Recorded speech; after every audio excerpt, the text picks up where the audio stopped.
The temperature on the morning of December 29th, 1876, was 42 degrees below zero.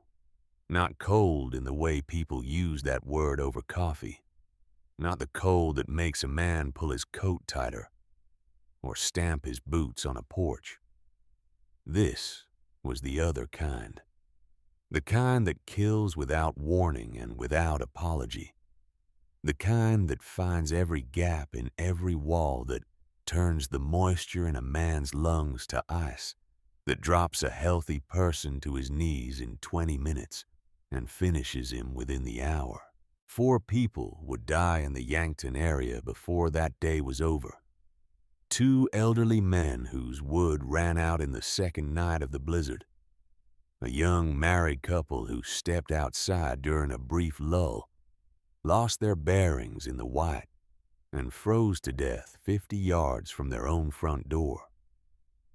And an infant 9 months old, whose mother and father had done everything right, and still could not keep a drafty claim shack warm enough for a body that small. The storm had been building for 3 days. The wind did not blow so much as it pressed. A constant, heavy, deliberate force that found the north side of every structure in the river bottomlands and leaned against it like something alive and patient and certain of the outcome. Inside Arvid Ness's timber house, frost had crept a full inch up the interior walls. He had been awake for 36 hours, feeding the stove every 40 minutes. His hands shook.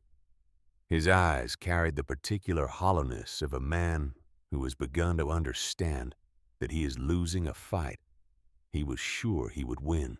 Inside Conrad Felsner's stone house, the finest structure for 20 miles mortared tight by a man who had been a master mason in Hamburg, his 6-year-old daughter slept in her coat and her boots and 2 wool blankets in a room that had not risen above 30 degrees in 2 full days. Inside Reverend Whitmore's white-painted house, the one built to look like it belonged on a village green back in Massachusetts, the Reverend's wife lay shaking from the cold, while her husband knelt and prayed over her in a room that was quietly trying to kill them both.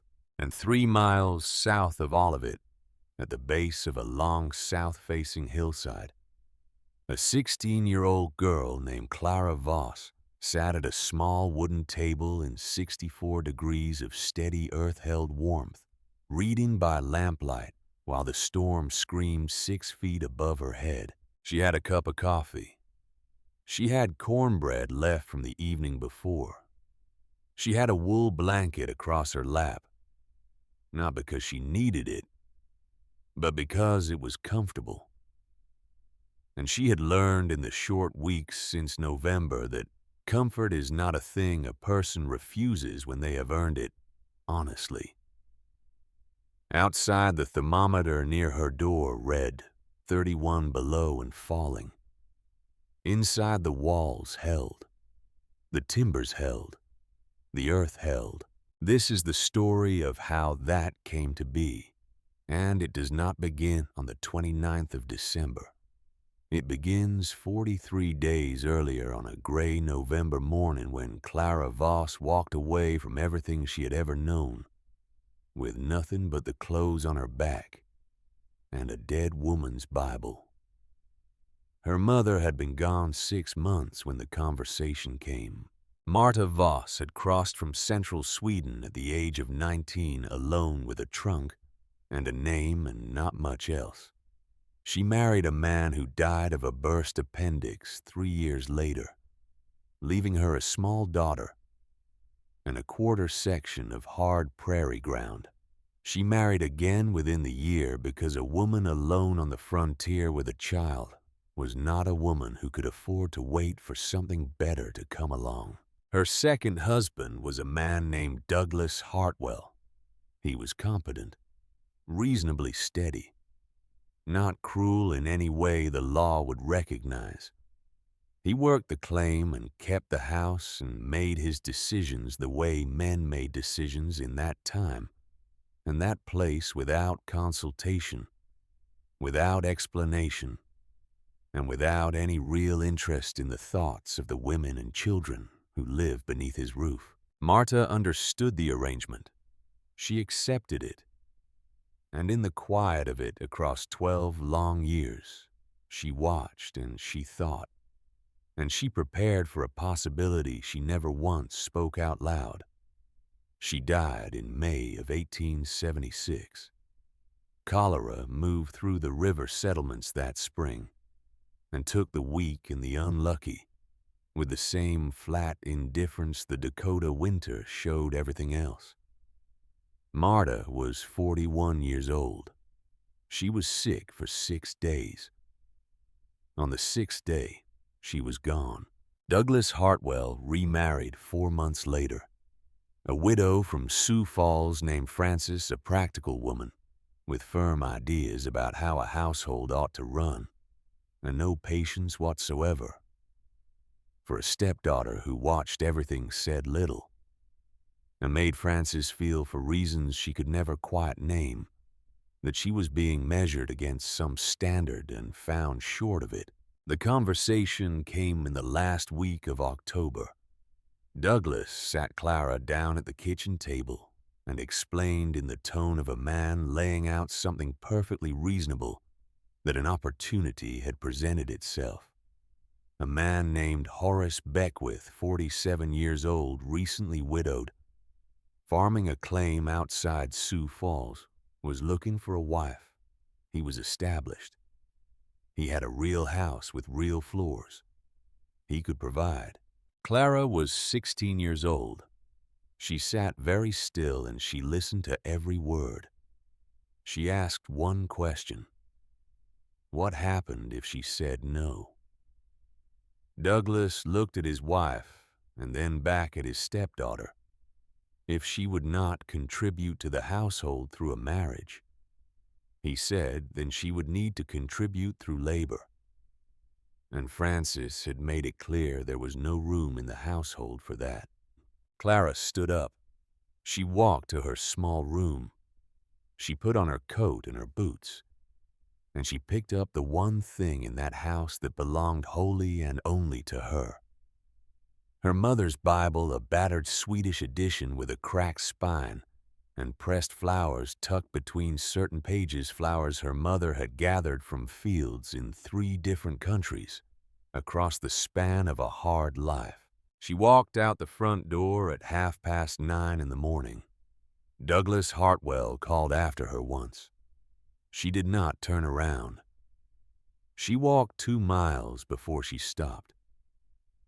She found a place behind a stand of cottonwoods that broke the wind, and she sat down on a fallen branch, and she opened her mother's Bible for the first time since the funeral.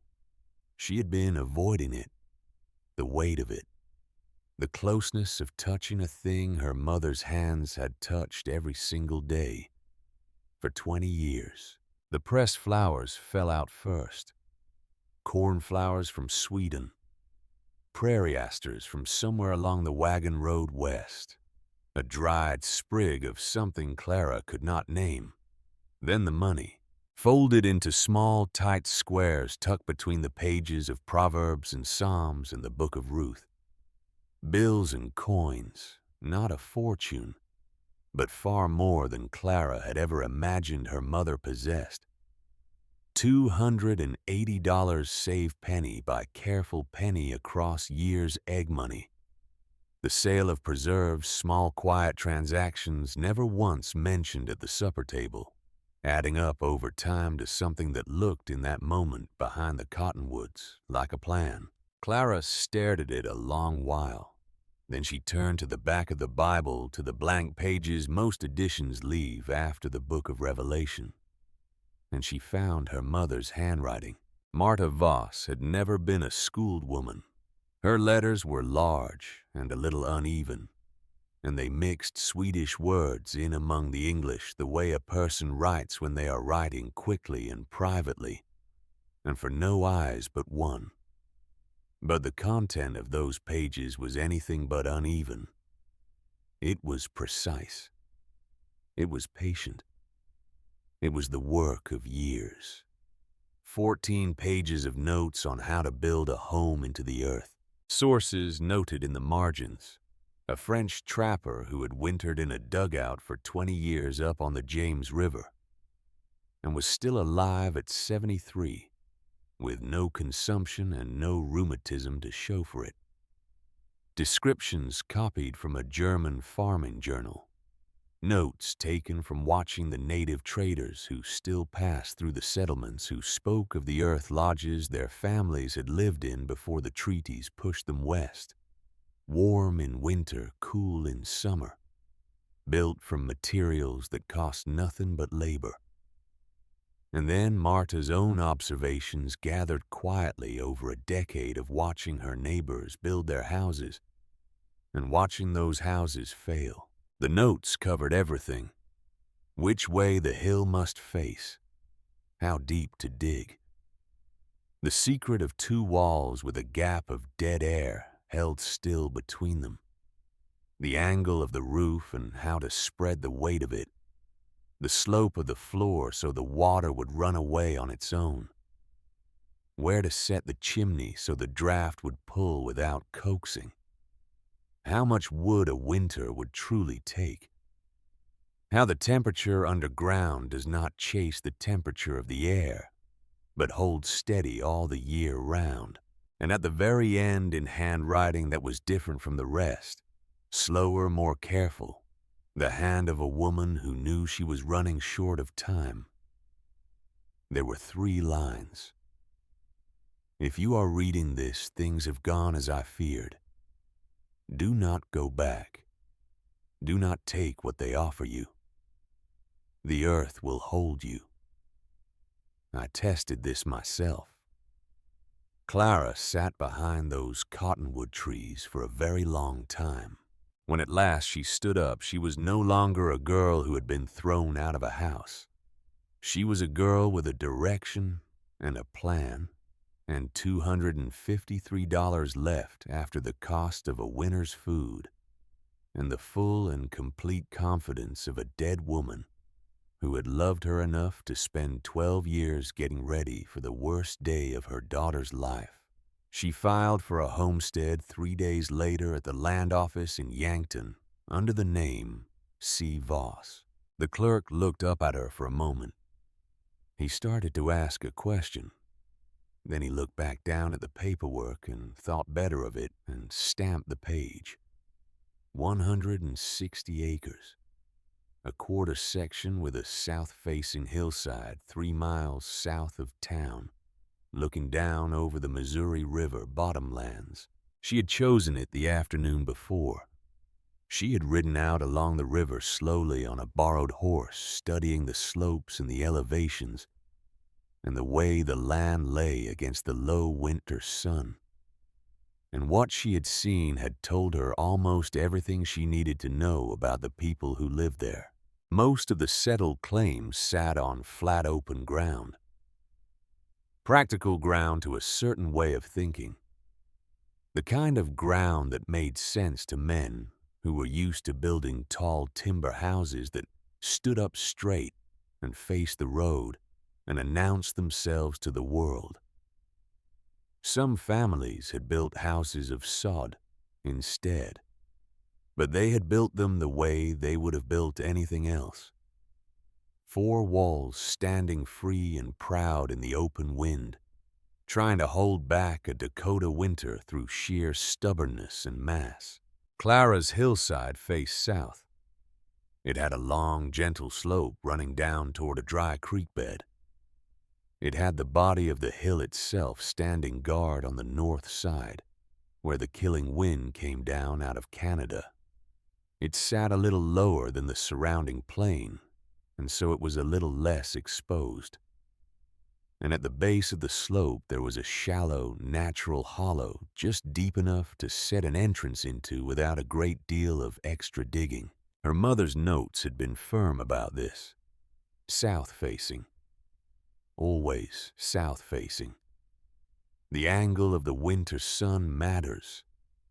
The shelter of the hill matters more.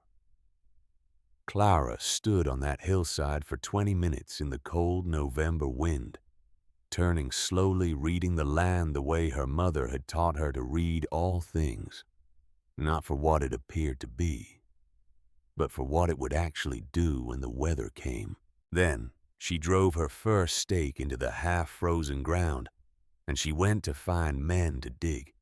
Burke and Stellan Jurgensen were the sons of a Norwegian family with too many children, and not enough land, which was a common arithmetic out there, where the promise of homesteading rarely added up the way the pamphlets had said it would. Burke was 17. Stellan was 15. They were big for their ages, willing and badly in need of coin. Clara found them outside the general store in Yankton. She named the job and named the wage, 50 cents a day each. And the brothers looked at one another and looked at the silver in her hand and took it. Stellan would say many years later that he spent the first 3 days of that job convinced that Clara Voss had lost her mind. They were cutting into a hillside, digging down, not building up, 8 feet back into the slope, 3 feet deeper than the surrounding grade, 12 feet wide, 16 feet deep, 9 feet of headroom at the front where the entrance would open south toward the low winter light. Stellan kept waiting for someone to explain what in God's name they were building. Clara explained nothing that did not need explaining. She showed him where to cut and how deep and at what angle. And when he did it wrong, she showed him again without sighing, without rolling her eyes, without the smallest trace of the contempt that most grown men had shown a Norwegian farm boy his whole short life. She simply showed him again, as though it were the most natural thing in the world that a person should need to be shown a thing twice. It was, Stellan would say later, more respect than he had been paid by anyone ever. The earth they dug out did not go to waste. Dakota sod was a remarkable material, dense, fibrous, bound together by the root systems of bluestem and buffalo grass that had been weaving themselves through that soil since before any white man had ever set eyes on it. You could cut a brick of it and stand on the brick and it would not crumble. They cut 247 bricks, each one 36 inches long, 12 inches wide, 6 inches thick, 45 pounds apiece. By the end of the first week, Burke and Stellan could barely lift their arms above their heads. The bricks built the front wall 28 inches thick at the base, tapering to 20 inches at the top. And behind that wall a gap, 2 full feet of empty space. And behind the gap, a second wall 12 inches thick. That gap was the heart of the whole design, though a man could have walked past it 100 times and never understood why it mattered. The 2 feet of still trapped air between those walls would do more work against the cold than 4 feet of solid earth ever could. Air that cannot move is one of the poorest conductors of heat in all of nature. Clara's mother had understood that, without ever knowing the word for it, and she had written it down. And now her daughter was building it into a Dakota hillside, while 2 Norwegian boys hauled sod and wondered if they were being paid to assist a lunatic. 6 lodgepole pine timbers carried the roof, 8 inches across, set 30 inches apart. They came down from the Black Hills, freighted in at real expense, very nearly half of everything Clara intended to spend. But she had read her mother's notes closely, and she understood that a roof was not a place to save money. A roof that failed would not merely cost her comfort. It would cost her everything all at once in the middle of the night under 4 feet of frozen sod. She did not economize on the timbers. Across the timbers went a lattice of willow branches, and across the willow a layer of canvas, and across the canvas 2 courses of sod, 14 inches thick, close to 3 tons of earth resting overhead. The timbers did not so much as creak. The roof itself was angled 2 inches of fall for every foot of run sloping down from back to front so the snow and the rain would shed and never pool. And the back 3/4 of the whole structure sat tucked beneath 4 feet of undisturbed hillside, invisible from above a great silent mass of earth that would hold its temperature like a stone held in a closed fist. In the back corner sat a small cast-iron stove. Its pipe did not run straight up. It ran at an angle of 30 degrees back into the hill through a tunnel 9 feet long that Clara had lined with clay before it finally broke the surface 12 feet above the roofline. The angle gave the smoke its natural draw, so the fire pulled clean without any coaxing, and the clay around the pipe soaked up the heat of the smoke as it passed and gave that heat slowly back to the earth, and the earth gave it slowly back to the room. Nothing was burned that did not earn its keep twice over before it left. 2 windows set deep into the thick front wall, where the depth of the sod made small wells that gathered what light the short days offered. A door of cottonwood plank, 4 inches thick, hung on leather hinges from the fort built to open inward, so that no drift of snow could ever seal her inside. A floor of packed earth mixed with water and wood ash and tamped down hard and swept smooth with fine sand. A floor that would never rot, never warp, and never cost her a cent. The total cost of the materials when Clara added the column of figures one evening by lamplight was $27. Her mother had left her $280. She had spent 27 of it on the walls and the roof and the door of her home. The rest she kept for food, for kerosene, for the long, slow work of proving up a claim, and for a future she was building one careful decision at a time. They came on the 3rd day of the work. Not together.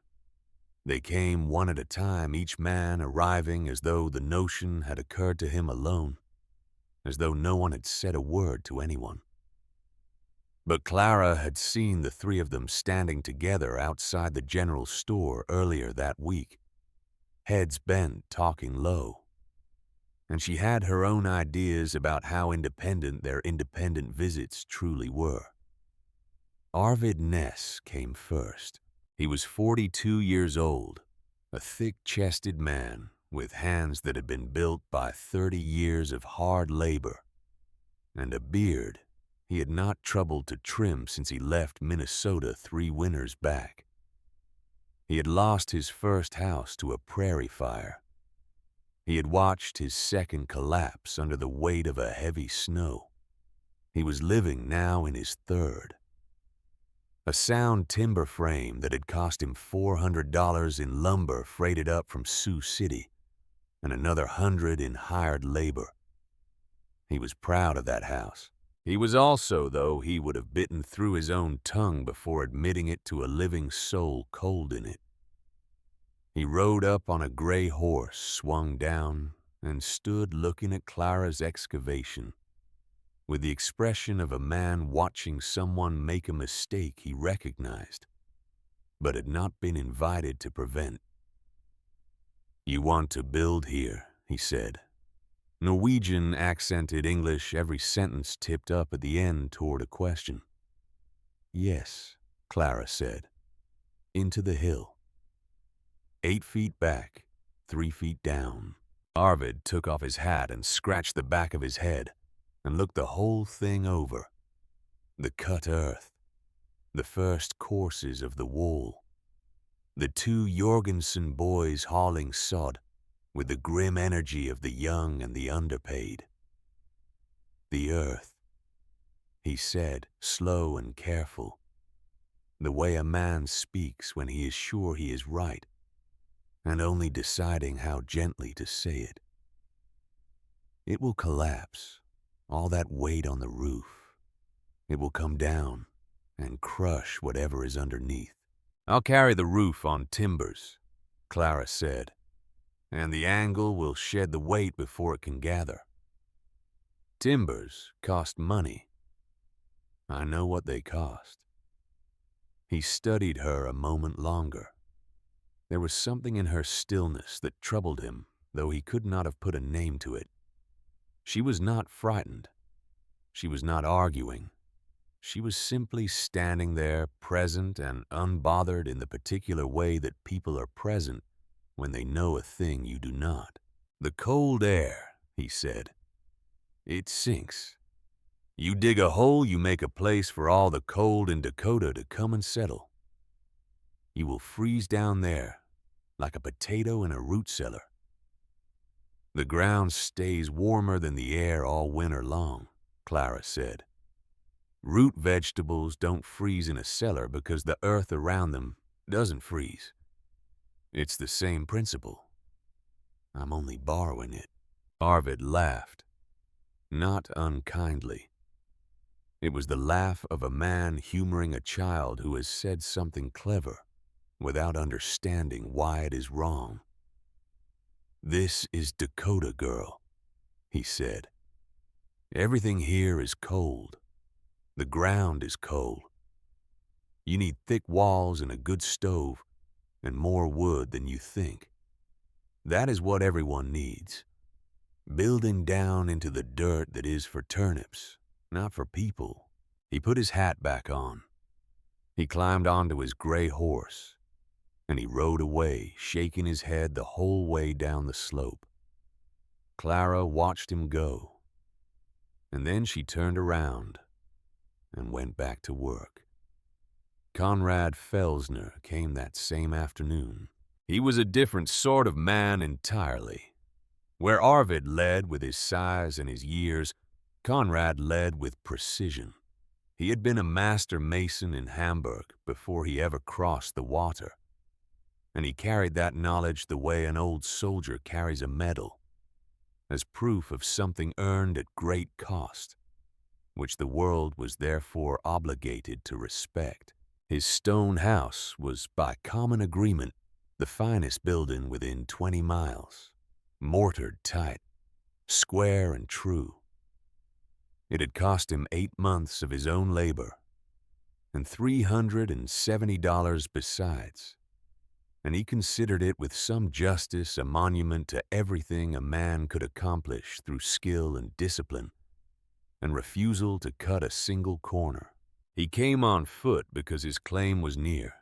He walked the perimeter of Clara's excavation slowly, with his hands clasped behind his back, the way a building inspector might walk a site he has already decided to condemn. "Underground," he said at last. His English was clipped and exact, every word set down like a brick in a course. "Everything underground is wet. You will have damp. You will have mold growing on the walls. Your clothing will rot on your back. Your food will spoil before you can eat it. And your lungs." He stopped and he looked at her directly for the first time. "My cousin," he said, "in Pennsylvania. He tried this same foolishness. A house dug into a bank. His wife was dead of consumption inside of 2 years. The damp got into her chest, and it never came out again." "I'll ventilate it," Clara said. "And I've graded the floor so the water runs away from the living space, out toward the entrance and into the ground." "You have graded the floor?" Conrad came very close to smiling. "With what tools? With what training? You are, what, 15 years old? 16. 16. And you know how to set a grade for drainage. You know how to calculate a pitch so fine the eye cannot see it, but the water can still find it." He shook his head slowly. I served 4 years as an apprentice to learn that. 4 years under a master who struck my knuckles with a rule when I got it wrong. I'll figure it out." He looked at her the way a man looks at someone who has just announced with perfect calm that they intend to fly. It was not cruelty in his face. It was something closer to grief, the grief of a craftsman watching good effort poured into certain failure. "Pride," he said, "comes before the fall. But you are young, and the young must learn by falling. When you are cold enough and wet enough and frightened enough, come to my house. There is room by the stove. We will not turn you away." And he too walked off down the slope, and Clara watched him go, and then she picked up a length of twine and checked her floor grade one more time, because a thing worth doing once was worth checking twice. And because a small, hard part of her wanted the satisfaction of knowing, even if no one else would ever know it, that the German mason was wrong, and that her floor was true. It was. The third man did not come to inspect. He came to disapprove. Reverend Whitmore was 48 years old, a Boston man by birth and by bearing who had come west to bring what he called civilization to the frontier, which in practice meant holding a church service in his front parlor every Sunday morning and explaining at considerable length how things were properly done back in the world he had left behind. He had built himself a respectable, white-painted clapboard house that would not have looked out of place on a New England village green. It did not seem to concern him in the least that the nearest tree stood 3 miles off, or that the wind came across that open prairie and struck his fine painted walls like a closed fist day and night all winter long. He arrived at the edge of Clara's claim and stood there with his hands behind his back, and he did not step 1 foot onto the worked ground. "Miss Voss," he said, "I understand your circumstances are difficult. I sympathize. Truly I do. But this." He lifted one hand toward the excavation, the half-built wall, the dark mouth of the dugout opening into the hill. "This is not appropriate." "What isn't, sir?" Clara said. She had learned by then not to offer more words than a question required. A young woman, living alone, in a hole dug into the ground. He said the word hole the way another man might say grave. "What will people say? What will they think of you? They will think you are no better than a savage. They will think you have turned your back on Christian society altogether. A proper home, Miss Voss, has walls that stand above the ground, and windows that face the road, and a door that opens to the world. It announces to every passerby that decent, civilized people dwell within. This," he gestured again, "this announces nothing but desperation." "Maybe I am desperate," Clara said. And for just a moment, something in the Reverend softened. "There are better paths," he said more gently now. "The church can help you find a respectable placement. You are young and you are clearly capable. A good family would be glad to take you on as help. And in good time, a suitable marriage might be arranged. A proper one, to a steady man." "I filed a homestead claim," Clara said. "It's legal. I mean to prove it up." And the softness went out of him as quickly as it had come. "Prove it up." He almost laughed, but there was no warmth in it. 5 years, Miss Voss. You believe you will last 5 years in a dirt hole on the open prairie. The Homestead Act was written for families. for men with capital and strong backs and wives to keep them. It was not written for. He caught himself, drew a breath, and finished more carefully than he had begun. The law may permit what you are doing, but nature will not. You will be gone by spring, and some more suitable claimant will take this ground and put it to its proper use. He turned and he walked away, and unlike the other two, he did not look back even once. He had said his piece. In his own mind, the matter was settled.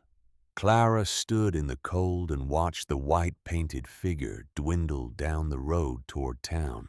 Then she went back to work, because the wall would not build itself and the days were getting short, and the only opinion on that hillside that had ever truly mattered to her had already been written down in the back of a Bible in a slow and careful hand by a woman who was no longer there to defend her. Here is the thing that none of the three men knew, the thing that would have changed every word they said had they known it. Clara Voss had not come to that hillside to gamble. She had not arrived frightened and ignorant to throw herself on the mercy of luck and the prairie. She had come with a plan that was years in the making, and she had come with proof.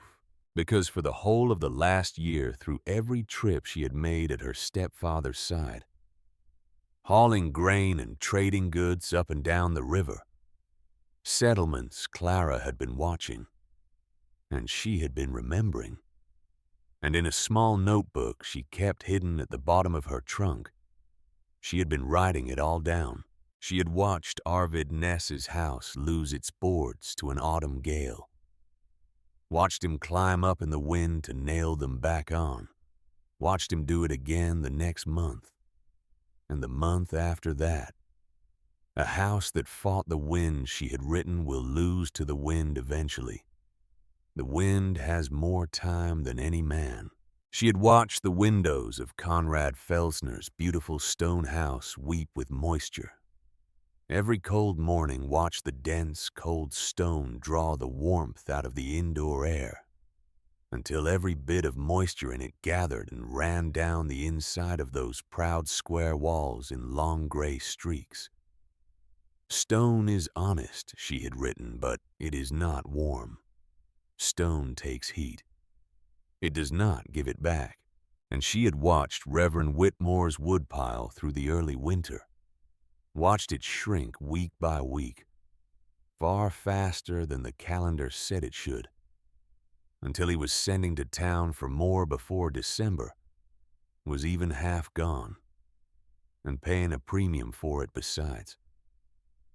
A house that stands in the open, she had written, is a fire trying to warm the whole prairie, and the prairie always wins. So when Arvid told her the cold would sink and find her, she had her answer ready, though she chose not to give it, that the cold could only find what was exposed to it, and that she did not intend to be exposed.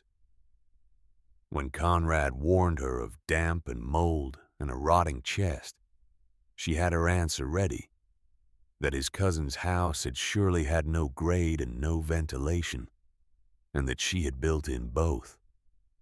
And when the Reverend told her that nature would not permit what she was attempting, she had the truest answer of all the ones she had read 100 times in the back of her mother's Bible, and she did not give that one either. The earth will hold you. I tested this myself. She did not argue with any of them. Arguing changed no minds. She had learned that much watching her mother across 12 silent years. Only the thing itself would change minds. Only the wall and the roof and the long Dakota winter and the dugout that would either hold or fail. And so she said little, and she built much, and she let the three men ride and walk away, believing they had warned a foolish child of her doom. She was not experimenting. She was not guessing. She was the second link in a chain her mother had forged in secret out of the borrowed wisdom of a French trapper and a German journal, and the displaced people who had wintered warm in the earth of that very country, long before any of these men had arrived to freeze on top of it. She was synthesizing. She was finishing a thing that had been started for her with love, by a woman who had known exactly what kind of winter was coming for her daughter, and exactly how to survive it. The fourth man was the only one who came to understand, rather than to judge. And he came near the end of the building after the roof was on, and the door was hung when the dugout had begun to look less like a wound in the hillside, and more like a home. His name was Ezra Winthrop. He was 30 years old, a school teacher from Wisconsin, who had taken a claim of his own to supplement the thin pay of a frontier teacher. He had studied natural philosophy at a college back east, which meant, and this set him apart from nearly every other man in the county, that he was in the genuine habit of asking how a thing worked, rather than simply repeating what his father had told him about it. He came up the slope on foot with a leather notebook under one arm and a stub of pencil behind his ear, and he did not say a word for a long time. He walked the perimeter the way Conrad had. But where Conrad had walked looking for what was wrong, Ezra walked looking for what was true. He crouched and studied the slope of the floor. He stood back and judged the pitch of the roof against the line of the hill. He laid his palm flat against the thick sod of the front wall and held it there, and his eyebrows rose by a fraction of an inch. "You've built it into the thermal mass of the hill," he said at last, half to himself. Clara looked at him. It was the first thing any visitor had said that was neither a warning nor a sentence of doom. "The earth this far down holds its heat," Ezra went on, still mostly to himself, turning slowly to take in the whole of it. "It doesn't chase the air. It can't, there's too much of it. And it's too slow to change. 6 feet down, in the dead of this coming winter, that ground is sitting at somewhere near 50 degrees. And come July, in the worst heat of summer, it will be sitting at the very same 50 degrees. He shook his head slowly. "You haven't built a house. You've built a battery. A great earthen battery holding steady at 50 degrees all the year round. You only have to add a little heat in the winter and let a little out in the summer, and you'll live in comfort while the rest of us are out there trying to warm the open air inside a wooden box that leaks heat from every seam." He turned and looked at her directly then, and there was something new in his face. Not the warmth of charity, and not the chill of disapproval. Something closer to respect, offered between equals. "Did someone teach you this?" he asked. Clara thought of the back pages of her mother's Bible, of the slow, careful hand, of the 3 lines written by a woman who was running out of time. "My mother," she said. It was the most she had told anyone. Ezra nodded slowly as though that explained a great deal. "There's a man in Germany," he said. "A scientist. Helmholtz. He has been writing for years now about the conservation of energy, about how heat moves and why and where it goes. He glanced around the dim earth-walled space, warm even now with only a small fire banked in the corner stove. You've built a working demonstration of his theories with your own 2 hands. And you don't even know his name." "Will it keep me alive?" Clara asked. Of all the questions she might have asked, it was the only one that mattered to her. Ezra was quiet for a moment, and when he answered, he did her the honor of telling her the whole truth and not the comfortable part of it. "If you manage the moisture and you keep the air moving, then yes, I believe it will. I believe it will work beautifully." He paused. But understand me, there is still risk in it. If that chimney ever chokes, the bad air will gather and you will not wake up. If your drainage fails in a thaw, you'll be living in a swamp inside a week. If one of those roof timbers ever cracks under the load, it will not give you any warning at all. And if you fall ill alone, you are 3 miles from the nearest soul who might help you. I'll be careful, Clara said. Careful is not always enough, Ezra said, and he said it gently, but he said it plainly. Nature does not care about your intentions. It does not grade on effort. He tucked his notebook back under his arm. But I hope you make it. I hope it with everything in me. Because if you do, if you come through this winter alive and warm in this hillside, then you will have proven something that a great many people out here very badly need to learn. And that Miss Voss would be worth more than your survival alone. He did not promise to help. He did not offer her a place by his stove. He offered her something she valued far more, though neither of them said. So out loud, he took her seriously. He treated the work of her hands as a thing worth measuring, worth understanding, worth writing down. Then he walked back down the hill, and Clara stood alone at the door of the home her mother had designed, and she had built. And for the first time since that gray morning behind the cottonwoods, she felt something that was not quite hope, but was very close to it. She moved in on the 4th of December. The first night she lit no fire at all. She wanted to know the truth of the thing unhelped before she trusted her life to it. She wanted to know what the earth would do on its own. She sat at her small table wrapped in her mother's wool shawl, and she watched the small thermometer Ezra had loaned her, and she waited. The air outside went down past 20 degrees as the dark came on. The wind picked up across the prairie above her head and moaned along the top of the hill.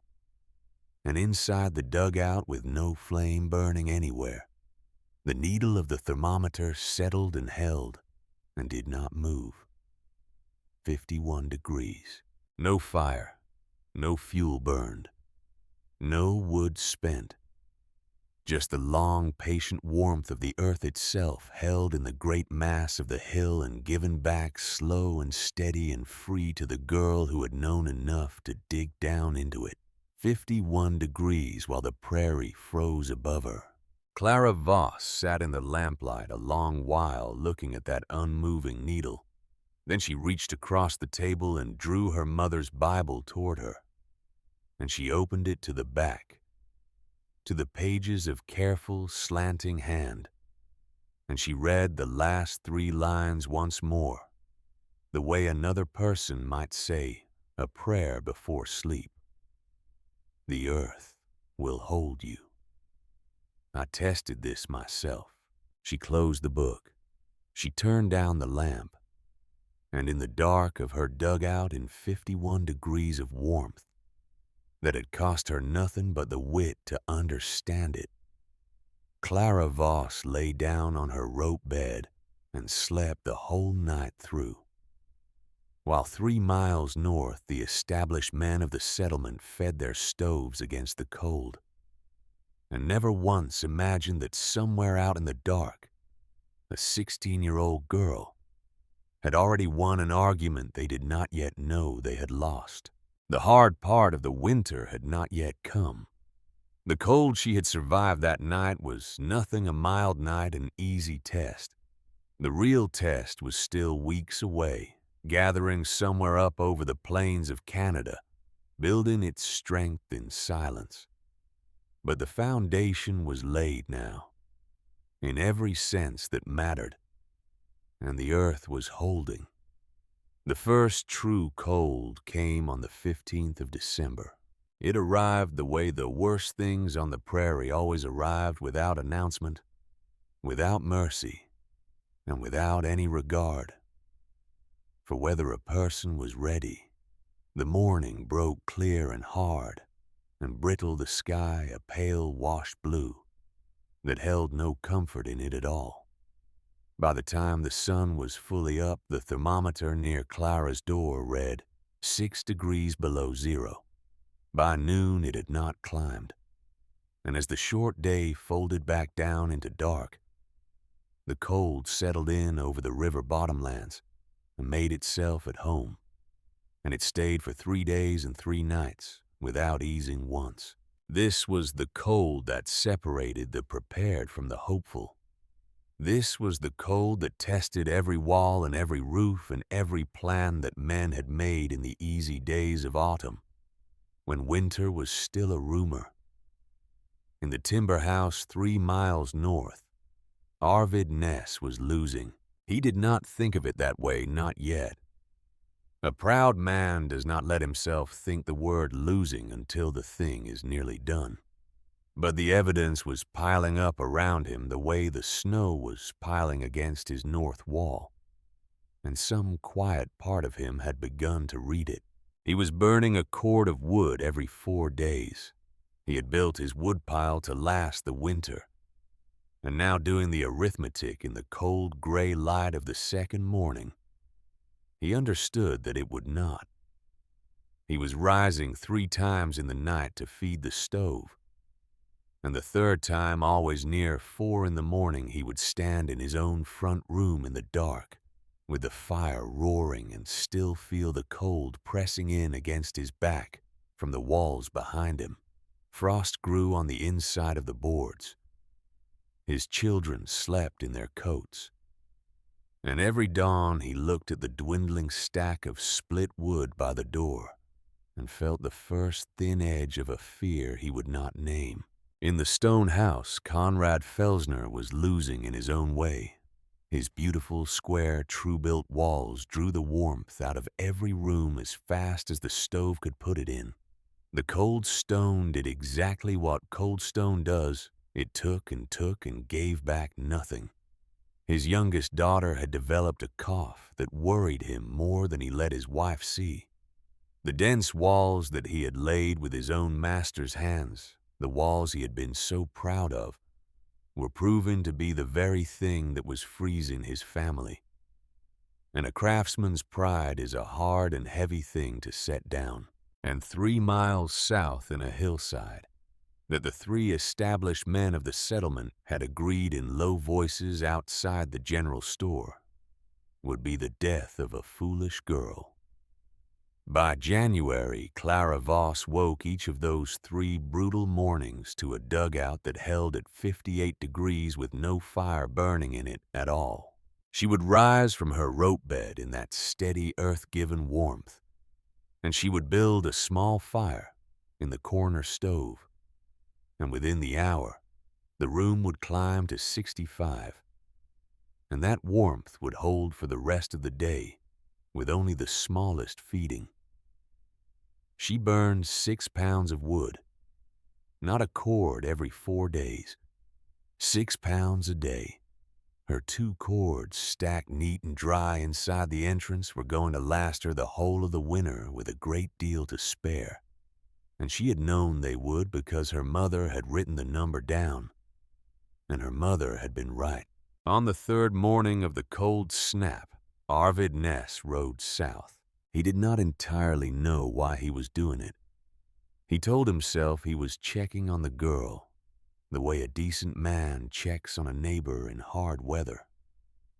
That was part of it, and it was true. But it was not all of it. Some part of him needed to see her fail to confirm the verdict he had pronounced to set his own freezing house against the certainty that hers was worse. And some other part of him deeper down and quieter had begun to suspect that the opposite might be true, and that part of him could not rest until it knew. He found her outside in the cold, in the gray morning light, splitting kindling in nothing but a wool sweater. He sat his gray horse a moment and watched her. She was not hunched against the cold. She was not hurrying. She worked at an even, unbothered pace, her breath clouding in the air, and she looked of all the impossible things comfortable. "How much wood are you burning?" he said. No greeting. The question had been riding him the whole 3 miles, and it came out first. "About 6 pounds a day," Clara said. She set another length up on the block and split it clean. Arvid was quiet for a moment. "That is not possible." "It's what I'm using." He looked past her up the slope to the thin thread of smoke rising from the chimney at the top of the hill. It was barely there at all, a pale wisp against the hard blue sky. His own chimney 3 miles north was pouring smoke like a forge, in full blast, hour after hour, day and night. "The cold is getting through somewhere," he said. "It has to be. You cannot heat a place on 6 pounds of wood in this. Nobody can." "It isn't getting through," Clara said. She buried the axe in the block and straightened up and looked at him plain and direct, without challenge in it, and without apology either. "Come inside. See for yourself." And there it was. The thing Arvid Ness had ridden 3 miles to avoid, and 3 miles to discover both at once. He hesitated. He had spent 2 weeks telling every man who would listen that this girl would freeze, that she had buried herself alive, that they would be digging her body out of that hill come February. To walk through that low door now was to walk into the possibility of his own foolishness. A proud man feels the weight of a thing like that, the way another man feels the cold. But he had not ridden 3 miles to turn back at the threshold. He swung down off the horse and he ducked his head, and he stepped through the cottonwood door into the hill. The warmth met him at the door like a hand laid flat against his chest. It was not the warmth he knew. It was not the fierce, dry, roaring heat of a stove fed hard against a losing fight. The heat that scorches your face while your back goes cold.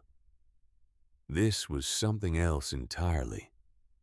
A gentle, even encompassing warmth that seemed to come from everywhere and from nowhere at all. The walls were warm. The floor was warm. The very air was warm. And it was all the same warmth, all one temperature, with no cold corner anywhere, and no draft cutting across the room, and no place where the heat gathered and no place where it failed. It was Arvid would think later, riding home like standing inside something living. "God in heaven," he said. He had not meant to say anything. "It is warmer in here than in my house." "The earth holds the heat," Clara said. "I just keep it. I'm not making warmth and fighting to hold on to it. I'm only adding a little to what's already here." He walked to the back wall. He laid his big, scarred palm flat against the sod, the way Ezra Winthrop had done weeks before, and he felt it not cold, not damp, but faintly warm, like the skin of a sleeping animal. He looked up at the roof, at the solid timbers, at the great mass of sod above them. He looked down at the floor and walked a slow line across it, and could not even feel the grade his own neighbor, the German mason, had sworn no untrained girl could ever set. And then Arvid Ness did a thing that did not come easily to a man like him.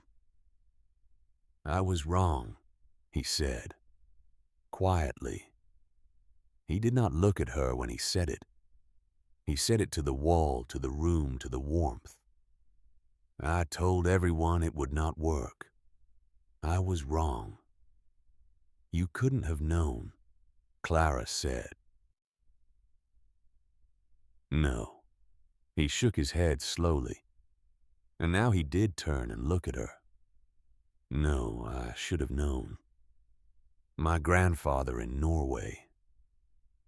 He built into the hillsides the old way. I remember it from when I was a boy visiting him in the winter and how warm it was in his house when it should not have been. His voice had gone rough. I should have remembered. We come to a new country and we think we are clever because we have new tools and sawn lumber and money to spend. And we forget everything our grandfathers knew, everything they learned the hard way so that we would not have to. He stood a moment longer in the warmth, an old, hard, weather-beaten man humbled by a hillside and a 16-year-old girl. Then he went out back into the killing cold, and he climbed onto his gray horse, and he rode home to his freezing timber house. He did not tell a soul what he had seen. Pride is a stubborn thing, stronger sometimes than cold, stronger sometimes than sense. But from that day forward, Arvid Ness never again predicted that Clara Voss would fail. And a man who has stopped predicting your failure has, whether he admits it or not, begun to believe in you. Ezra Winthrop returned 3 days after the cold broke, when the weather had eased back to something a person could move through without dying in it. He did not come the way Arvid had come, half hoping for proof of doom. And he did not come the way Conrad had come, looking for the flaw.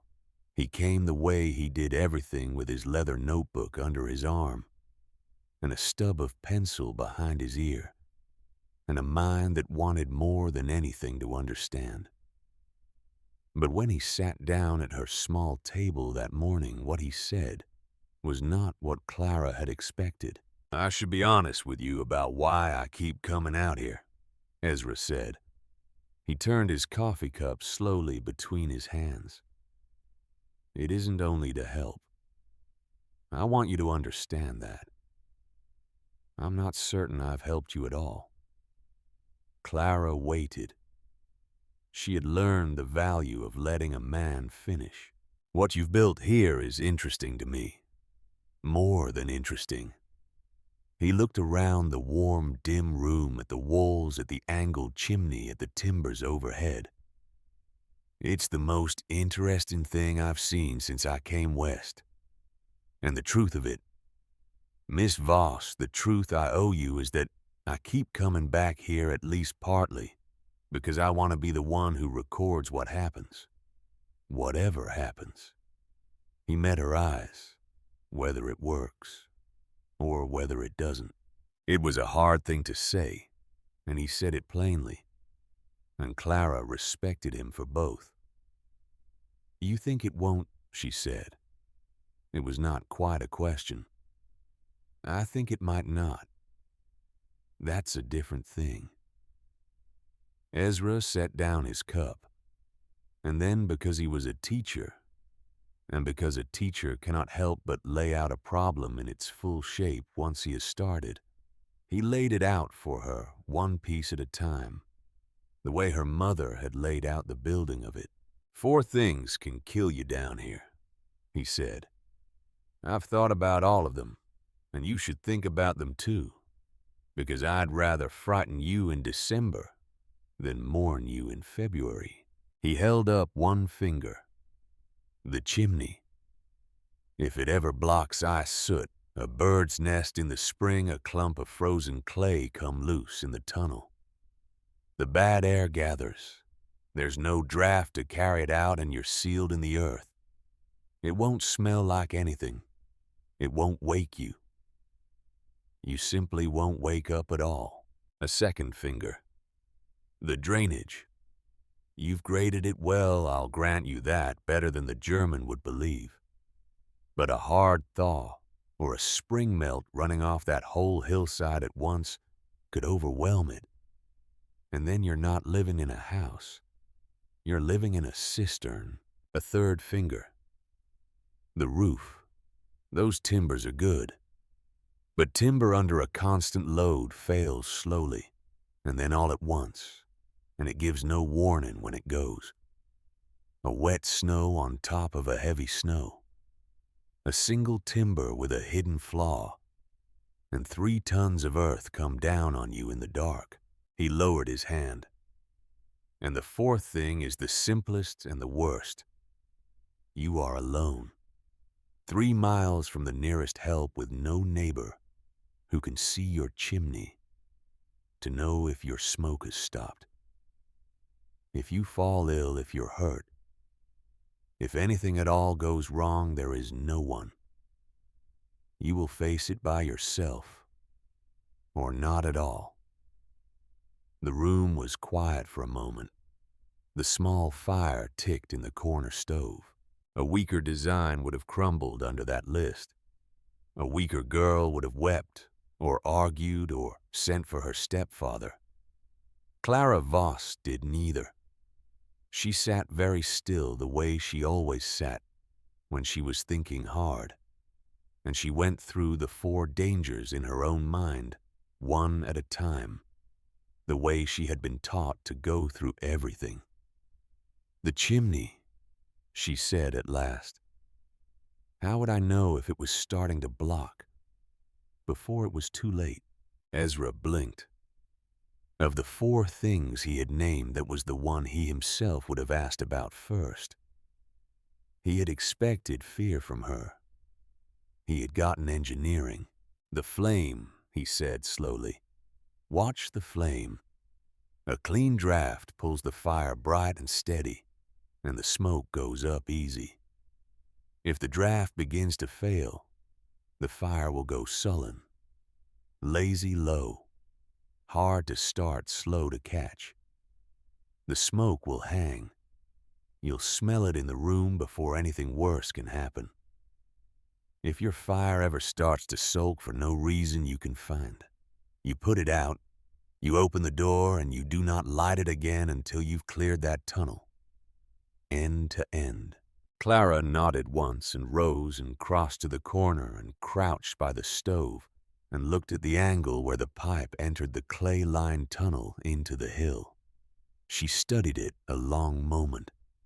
Then she took up a length of stiff wire she kept for clearing ash, and she ran it up into the throat of the pipe as far as it would reach, testing feeling, and she found a small ridge of cold, hardened clay near the bend that she did not like the feel of, and she worked it free. She did all of it without saying a word that same morning while the idea was fresh. Ezra Winthrop watched her do it, and he understood something then that he had not fully understood before.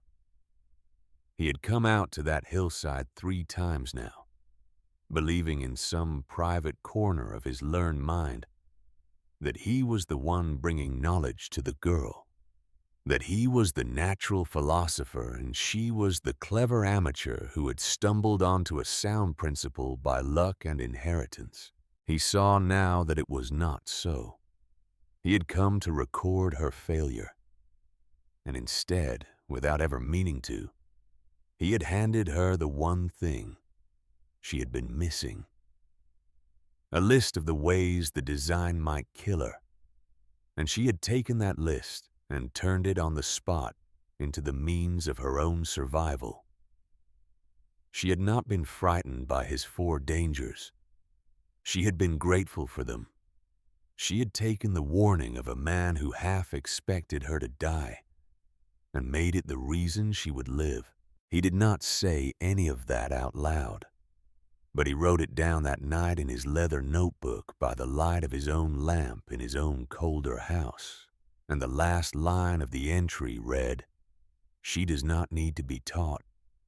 She needs only to be told the truth, and she will do the rest herself." It was around this time that the second skeptic made his quietest move. Conrad Felsner did not come to the hillside again. A proud craftsman does not return to the scene of his own wrong prediction. That is too much to ask of any man who has built his whole life on the belief that he knows how things are properly done.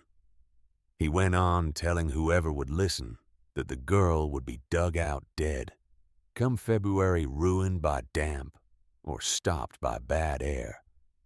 And he believed it mostly the way a man believes the thing. He needs to be true. But Conrad Felsner had a son, a boy of 14 named Anton, quiet and watchful with his father's careful hands, and as it would turn out, rather more than his father's open mind. And one cold morning, Conrad sent the boy down to the Voss claim to help with the chores. He framed it as charity, a neighborly thing. The girl was alone, he told his wife, and a strong young pair of hands would not go amiss in such weather. And besides, it was good for a boy to learn the duty a man owes to his struggling neighbors. All of that was said at the breakfast table in front of the family, and most of it was even true. But Clara understood the real purpose before Anton Felsner had finished stamping the snow off his boots at her door. The boy had been sent to watch, to see with his own eyes what made the dugout warm, to learn the trick of it and carry it home so that Conrad Felsner, who could not bring himself to ask a 16-year-old girl to teach him anything, might know what she knew without ever having to admit that he wished to. The father was too proud to learn, so he had sent his son to steal the knowledge and dress the theft up as kindness, and very likely told himself it was both. Clara could have turned the boy away. She could have given him only the dullest chores, kept him from the parts that mattered, sent him home knowing nothing. Another person might have. It would have been fair. She did the opposite. She brought Anton Felsner inside out of the cold, and she warmed him and she fed him, and then she taught him everything. Not the bare minimum, not the chores, everything. She showed him how the double wall worked and why the dead air between the walls mattered more than the thickness of either one. She showed him the angle of the chimney and explained how the draft pulled clean because of the slope and how the clay around the pipe drank the heat and gave it back to the earth. She showed him the grade of the floor and let him pour a cup of water in the back corner and watch it find its way to the door, and explained how a fall so small the eye could not see, it could still carry every drop of water away from where a person slept. She taught him more carefully than she taught anyone because she understood what he was, and she understood what it meant, because here was the truth that Clara Voss had carried with her since the cottonwoods, the truth her mother had carried before her. That knowledge is not a thing you win by hoarding. It is a thing you keep alive by giving it away. Her mother had not invented the principles of the dugout. She had gathered them from a French trapper, from a German journal, from the displaced people who had wintered in the earth before any of them arrived. She had been a link in a chain. And the only way a chain survives is if every link reaches forward to the next. Clara was not going to win her argument with Conrad Felsner by arguing. She had known that from the start. She was going to win it through his son, through a 14-year-old boy who would carry what she taught him forward into the years, into other walls, into other winters long after the pride of the fathers had turned to dust. She did not tell Anton that she knew why he had been sent. She did not need to. She simply taught him fully and well and let him carry it home. And in the giving of it freely to the son of a man who had called her a fool, Clara Voss did the most important thing she would do. That whole winter, though, none of them, not Conrad, not Anton, not Ezra, not Clara herself, fully understood it yet. Christmas came on a Monday that year. Clara spent it alone, and the truth of it was that aloneness suited her. A woman from the settlement, Mrs. Halverson, had traded her a small chicken some days before, and Clara cooked it slow in the corner stove and ate it at her small table with cornbread and the last of a jar of preserves another neighbor had pressed on her out of pity. Outside, the night had dropped to 20 below. Inside, the dugout held at 64 degrees easy and steady, while the wind walked the top of the hill and found no way in. She did not feel sorry for herself. That is the thing that would have surprised the three men had they been able to see her. They imagined her surely as a pitiful figure, a child cast out, huddled and lonely in a hole in the ground on the holiest night of the year. The Reverend especially would have pictured her so, because it suited the story he told about her. But Clara Voss was not pitiful that Christmas night, and she was not lonely in the way they imagined. She sat in the warmth her mother had designed and she herself had built. And she ate food she had earned, and she understood slowly turning it over. The way she turned over everything that she was, for the first time in her entire life. Completely free. Not happy exactly. That was too simple a word, and Clara had never had much use for simple words. The freedom she felt was not the light, giddy freedom of a child let out of school. It was heavier than that and truer.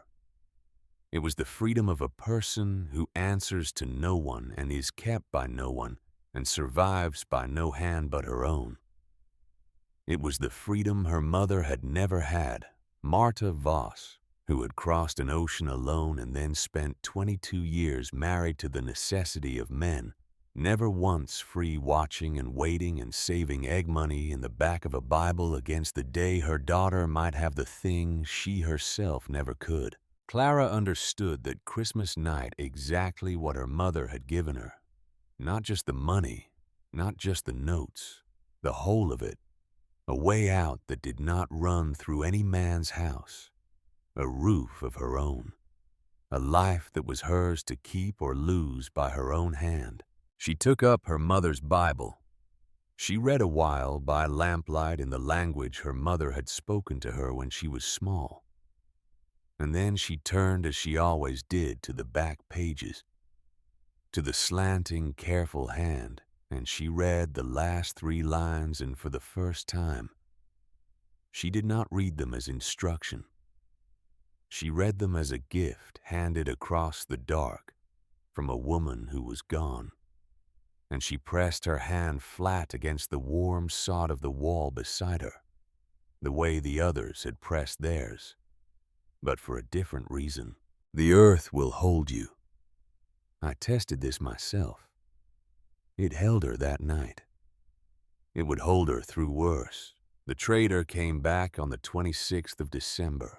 He was the same man who had stopped at her dugout once before, weeks earlier. A Yankee who had spent 20 years moving goods up and down the river settlements, and who had in that time learned to read the Dakota sky the way Clara read the land. He rode up in the gray afternoon, and he did not get down off his horse, and Clara could see from the set of his face that he had not come to trade. "There's weather coming," he said. "Bad weather. The worst I've seen in maybe 10 years, maybe more." He looked up at the sky, at the way the light lay at something in the air, that Clara could feel a little of herself now, but could not yet name. "It'll be on us inside of a day and a half. 36 hours, give or take. It'll drop to 40 below, maybe colder. And the wind." He shook his head. "The wind will be like nothing you've ever stood in." "I'll be ready," Clara said. "Girl." The trader's voice was not unkind, but it was hard the way a thing has to be hard to save a life. "This is not about pride. I know your story. The whole county knows your story by now, the girl who dug herself into the hill. And maybe you've proved your point, and good for you. But this is different. This storm is going to kill people. I have seen it before, and I am telling you, do not let it kill you to win an argument. Go to the settlement. Go to the established families. There is no shame in it. I have food, Clara said. I have water. I have fuel more than I need. And I have a house built to stand exactly this. She looked at him steadily. If I can't survive this storm here, then I couldn't survive it anywhere. And I would rather find that out in the place I built than in some other man's parlor. The trader looked at her a long moment. He looked at the thin, clean thread of smoke rising from the top of the hill. He looked at the low cottonwood door and the deep-set windows and the long mass of the hillside lying over it all.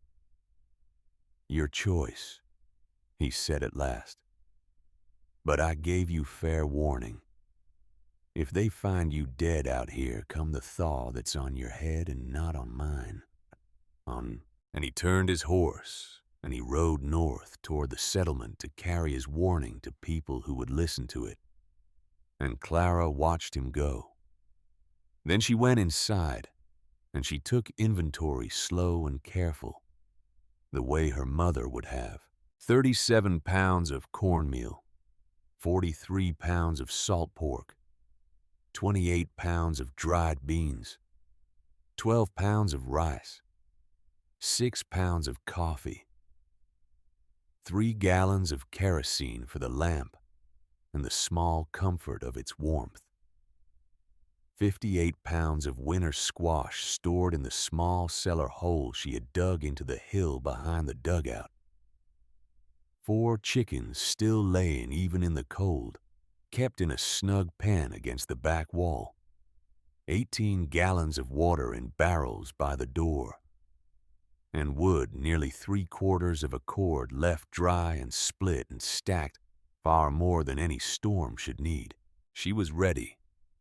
She had been ready in truth since the cottonwoods. The storm coming down out of Canada was only the final examination of a thing her mother had begun preparing for years before, in stolen moments in a hand grown slow with dying. That evening, while Clara sat checking her stores by lamplight 3 miles south, a different kind of reckoning was taking place in the white-painted house on the open prairie. Reverend Whitmore's wife, Eleanor, was a quiet woman who had followed her husband west out of duty and had spent every winter since wishing she had not. She was not a builder nor a thinker of Clara's kind, but she was kind in the plain, unshowy way of a woman who notices who is cold and who is hungry. And across the past weeks, without ever once mentioning it to her husband, Eleanor Whitmore had walked or sent bread down to the Voss claim 3 separate times. A loaf here, a jar of preserves there. Small things. The things a woman gives another woman she fears the world has forgotten. That evening, with the trader's warning fresh through the settlement and the great storm gathering, she told her husband what she had done. The Reverend's first response was anger. Of course it was. He had pronounced his judgment on the girl in the hillside, and to learn that his own wife had been quietly defying that judgment for weeks struck at something tender in his pride.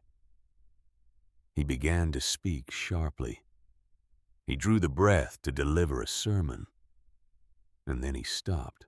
He stopped because Eleanor was looking at him not defiantly but steadily with the face of a woman who has done a small good thing and is not sorry for it.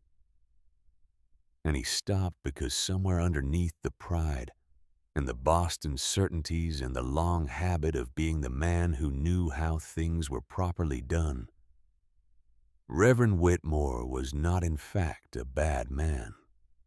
He was a wrong man often, a vain one sometimes, but not at the bottom a cruel one. He did not finish the sermon. He turned away from his wife, and he went into the cold front room of his cold, beautiful house, and he knelt down alone in the dark. and the Reverend Whitmore, who had told Clara Voss to her face that nature would not permit what she was attempting, that she would be gone by spring, that she had turned her back on Christian society. That same man knelt on the freezing floorboards of his own failing house and prayed quietly where no one could hear him for the safety of the girl in the hillside. He would not have admitted it. Not the next morning, not for a long time after. The crack in a proud man's armor opens slowly, and in the dark, and it is the last thing he will ever confess to. But it had opened. Eleanor's 3 loaves of bread had done what no argument ever could, and the storm had not even arrived yet. It arrived at 2 o'clock in the morning on the 29th of December, but it came early. The trader had said 36 hours. He had read the sky as well as any man alive could read it, and he had still been wrong, not because his eye had failed him, but because the prairie keeps its own counsel and does not consult the experts. The storm that he had said would arrive on the morning of the 28th came instead in the black middle of the night, before it a full 18 hours ahead of his reckoning. And on the evening of the 27th, in the last quiet hours before it broke, Clara Voss discovered that her mother's design had one flaw left in it that no one had warned her of, not even Ezra. She had gone out at dusk to bring in a final armload of wood and to check the chimney one last time before the weather closed in. And on her way back to the door, half by instinct, she crouched at the low corner of the entrance where the floor's grade carried its drainage out into the ground, the one place where the inside of her home met the outside where water was meant to leave. It was choked with ice. The day's small thaw, brief and partial, had let a little meltwater run toward the drain, and then the cold had clamped down again and caught it there, and frozen it, and built on it until a ridge of hard gray ice had grown across the very channel that was meant to carry water away. If the storm came and the wind drove snow against the entrance and the warmth of the dugout melted it, and that meltwater had nowhere to go because the drain was sealed with ice, then Conrad Felsner's prophecy would come true after all. Not by damp, not by bad air, by a frozen drain and a flooding floor, the one thing none of them, not even she, had thought to fear. Clara knelt in the gathering dark in the deepening cold, the temperature already past 15 below, and the first hard edge of the storm wind beginning to moan along the hill, and she set to clearing it. She had no tool that would serve. The wire was too thin, the axe too blunt and brutal for the close, careful work the channel needed. So she did it with her hands. She pulled off her mittens because she could not feel the ice through them, and she worked the frozen ridge loose with her bare fingers, and a short length of split kindling in the dark alone. While the wind rose around her and the cold bit into her hands, until she could not feel them at all. There was no one to help her, no neighbor to see her chimney, no mother to tell her what to do. 3 miles of frozen prairie lay between Clara Voss and the nearest living soul, exactly as Ezra had warned her, and the great storm was coming down the sky to meet her, and the only hands on that hillside were her own. She cleared the drain. It took the better part of an hour. When it was done, her fingers were white and numb and would ache for 2 days after. But the channel ran clear. She poured a cup of water into the back corner and watched it find its way down the long, imperceptible grade and out through the open drain and into the waiting earth exactly as it was meant to. And only then did she go inside and close the 4-inch cottonwood door against the rising dark and warm. her ruined hands at the small, steady fire. It was the only moment that whole winter that Clara Voss truly faced the possibility that she had calculated something wrong. And she had faced it the way she faced everything. Not with panic, not with prayer, but with her own two hands and the patient, stubborn refusal to let a thing beat her that she could still fix. The storm hit at 2 o'clock that morning. She woke to a sound that did not sound like wind. It sounded like a train, like 100 trains, like the earth itself had opened its throat and was screaming across the prairie above her head. The whole hill seemed to shudder with it. Fine dust sifted down between the roof sods and drifted in the lamplight. The cottonwood door pressed and groaned against its leather hinges, but the walls held, the timbers held, the door held. Clara lit the lamp and she lit the corner stove, and she looked at the thermometer near the door. The wind, finding every microscopic seam, pulling the heat out faster than the still earth could replace it, had dragged the inside temperature down to 54 degrees.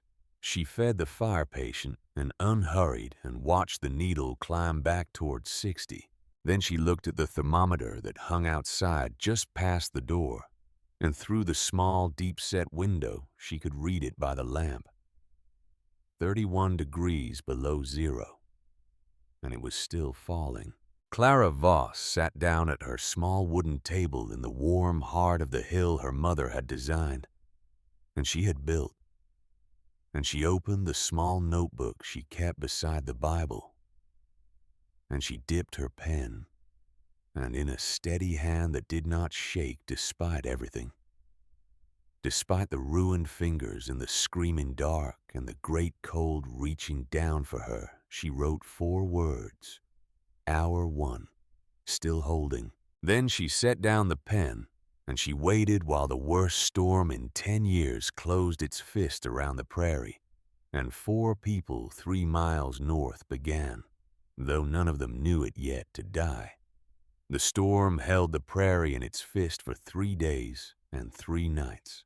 There is no good way to describe what that was for a person who has never stood inside it. The wind did not gust and fall the way ordinary wind does. It simply blew without pause, without mercy, a single unbroken roar that went on for 72 hours until the people caught in it began to forget that the world had ever held any other sound.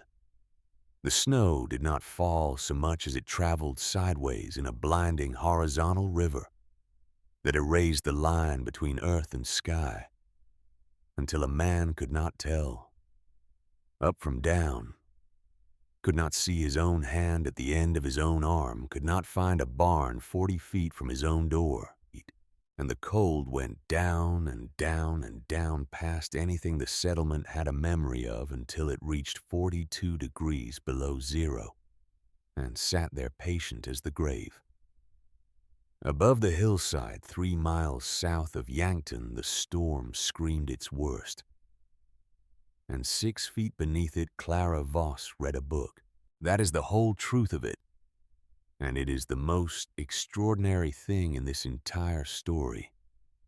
While the worst weather in a decade tried to scour the prairie clean of every living thing upon it, a 16-year-old girl sat at a small wooden table in 56 degrees of steady warmth, and read and cooked and slept and rose every 6 hours to record the temperature in her notebook in a hand that never once shook. The wind that was killing men 3 miles away was to Clara only a sound. A great and terrible sound, yes, but a sound that was happening to someone else somewhere else on the far side of 3 tons of earth, that did not care how hard the wind blew, because the earth had stood through 10,000 winters worse than this one, and felt none of them. Hour 1, Still holding, she had written. And at hour 7 and hour 13 and hour 19 and on, through the long roaring dark, the entries continued even and unbroken. 56 degrees. 56. 56. The needle did not move. The earth held its temperature the way it had held it since before there were any people to measure it, and Clara had known enough, and her mother had known enough, to climb down inside that great patient stillness and let it keep them both. 3 miles north, it was a different world. In Arvid Ness's timber house, the north wall began to fail on the second night. The wind found a weakness in the boards and worked at it the way wind always works, patiently, endlessly. And at last it tore 3 planks free and flung them away into the white, and the cold came pouring in through the gap like water through a breached dam. Arvid nailed boards across it from the inside, working in a gale that had invaded his own front room, his fingers too numb to hold the nails. He had long since burned through his split wood. By the second night he was burning furniture chairs first, then a table his wife had carried from Minnesota, then the very boards he pried from the interior walls. His family survived. Barely. They survived because Arvid Ness was a strong and stubborn man who would not let them die, and because the storm in the end decided not to take them. But it was a near thing, and he knew it was a near thing, and he would carry the knowledge of how near it had been for the rest of his life. In Conrad Felsner's stone house, the master mason's beautiful walls did exactly what cold stone does, and they did it without pity. The dense, square, true-laid stone drank the warmth out of every room as fast as the family's fire could make it, and gave back nothing but a deep and bitter chill that seemed to live inside the very rock. His 6-year-old daughter, the small, pale girl who had slept in her coat and boots for 2 weeks, already took the worst of it. By the third morning, 2 of the toes on her right foot had gone gray and waxen and would not warm no matter what her mother did. And Conrad Felsner, the man who had served 4 years to learn to build true, the man who had told a 16-year-old girl that pride comes before the fall, knelt on the cold floor of his fine stone house and chafed his daughter's frozen foot between his big, careful hands, and understood at last what kind of house he had built. In Reverend Whitmore's white-painted house, the one that announced civilization to the empty prairie, Eleanor, Whitmore went into convulsions on the second night. The cold reached so deep into her that her body began to shake and would not stop, and her husband wrapped her in every blanket and every coat and every stitch of cloth they owned, and held her and prayed over her in a room where his own breath hung white in the lamplight. She lived. The dawn came, and the third day, and she lived. But the Reverend had spent that whole long night believing she would not, holding his wife's shaking body in a house he had built to be admired. And there are lessons a man learns in such a night that no amount of pride can ever fully bury again. And out in the wider settlement beyond the 3 men of this story, the storm took its 4. 2 old men brothers who had run out of wood on the second night and had no strength left to fetch more, and simply lay down together and did not get up. A young married couple newly arrived who saw a lull in the wind on the 3rd afternoon and stepped out to bring in fuel, and lost the line between their woodpile and their door in the white, and wandered and froze 50 yards from a warmth they never found again. And an infant 9 months old, whose mother held him against her own body all through the storm, and could not, with all the love in the world, make her own warmth enough to fill a drafty claim shack in 40 below. They died because their houses could not hold them. That is the plain and terrible truth of it. They were not weak, and they were not foolish, and most of them were not even unprepared by the ordinary standards of that hard country. They died because the standard way of building a home on that prairie, 4 walls standing free and proud against the open sky, fighting the cold with fire and stubbornness, was a way of building that the prairie could defeat. And on the 29th of December, 1876, the prairie defeated it 4 times over. On the morning of the second day, while the storm still raged at its full and killing height, someone pounded on Clara Voss's door. She had been at the table recording the temperature.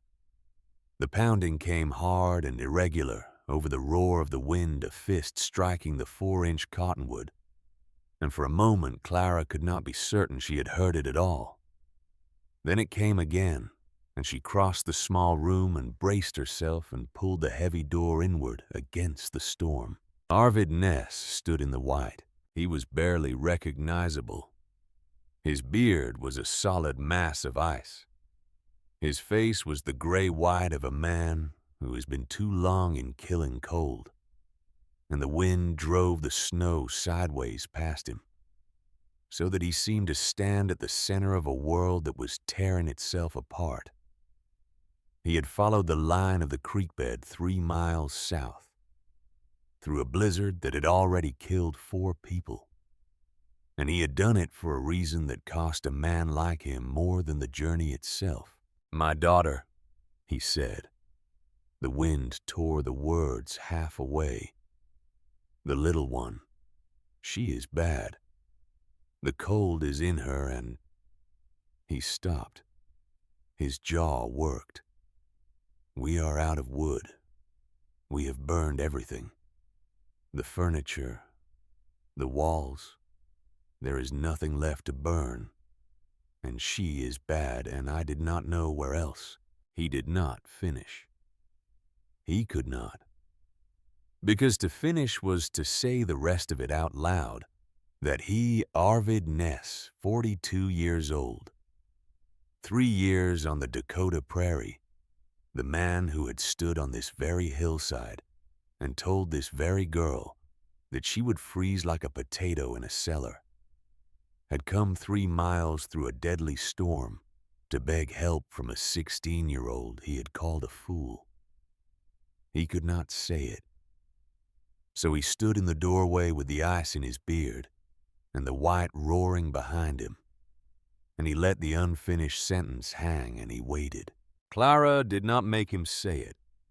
She understood the language of men like Arvid Ness, had understood it her whole life, watching her stepfather, watching the men of the settlements, watching how a certain kind of man would rather die than ask, and how the asking, when it finally came, cost him everything he had. She did not make him pay any more than he was already paying. She turned and she went to her woodpile, and she filled a grain sack with split dry wood, a good portion of it more than she could easily spare enough to carry a family through the rest of the storm, if they were careful. And then she did the more important thing. She knelt beside him at the door in the cold pouring in, and she told him fast and clear over the wind exactly how to use it, not to build it high, not to roar a great fire that would burn through the wood in hours and warm only the air. She told him to build it small and feed it slow and put the child close and wrap her with him and use the warmth of their own bodies and the smallest steady flame to hold the little one through. She told him how to make a little wood do the work of much. She gave him in 2 cold minutes, at a storm-blasted door, the same principle her mother had spent 12 years gathering, that you do not fight the cold by burning everything you have. You outlast it by understanding how warmth truly works. Arvid Ness took the sack of wood. He looked at her, and there was something in his ravaged face that he could not have named and would never have spoken. He did not say thank you. He gave one short, hard nod, the nod of a man acknowledging a debt too large for words.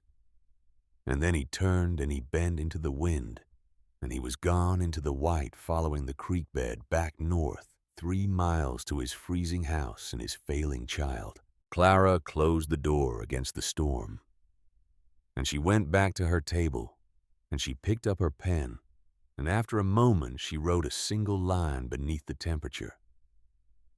A came, took wood, showed him how. His girl is bad. God keep her. It was the only prayer Clara Voss wrote down that whole winter, and she did not write it for herself. The wind stopped on the morning of the 4th day. It did not fade. It did not taper. It simply stopped the way the worst storms always stop, all at once, between one moment and the next, leaving behind a silence so total and so strange that the ear kept hunting for the roar long after it was gone. Clara woke into that silence the way a person wakes when a great noise that has filled the world for 3 days suddenly ceases.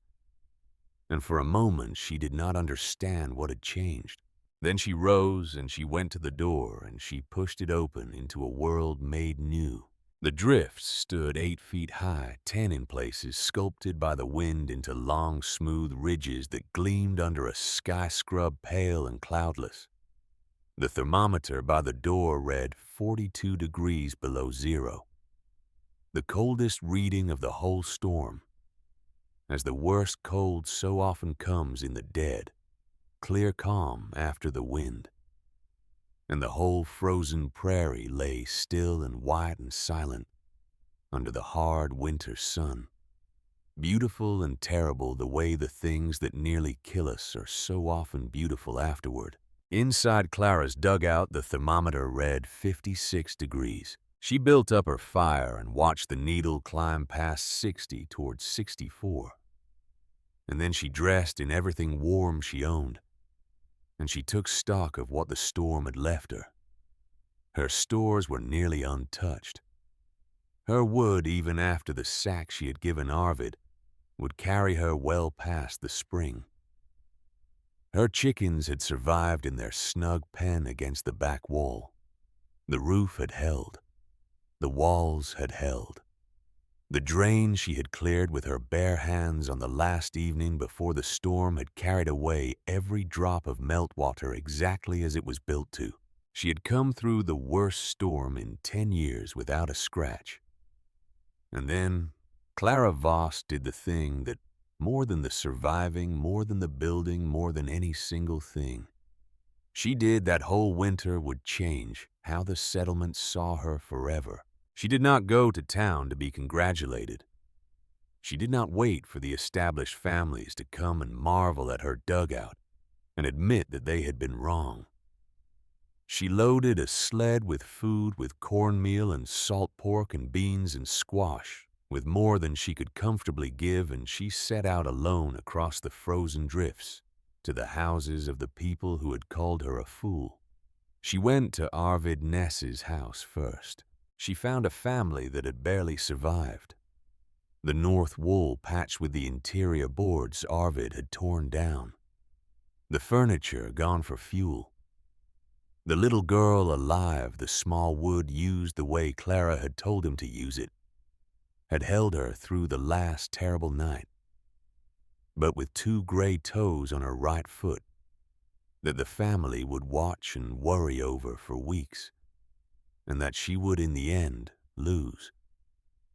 Arvid met Clara at the door, and he did not have the words, and Clara did not require any.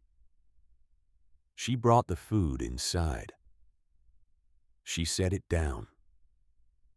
And she said, the only thing she said in any of the houses she visited that day, "What do you need?"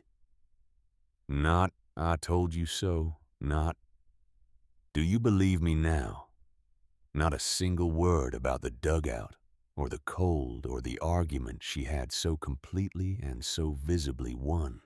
Just 3 words offered plainly from a girl with a sled of food to a family that had nearly died. What do you need?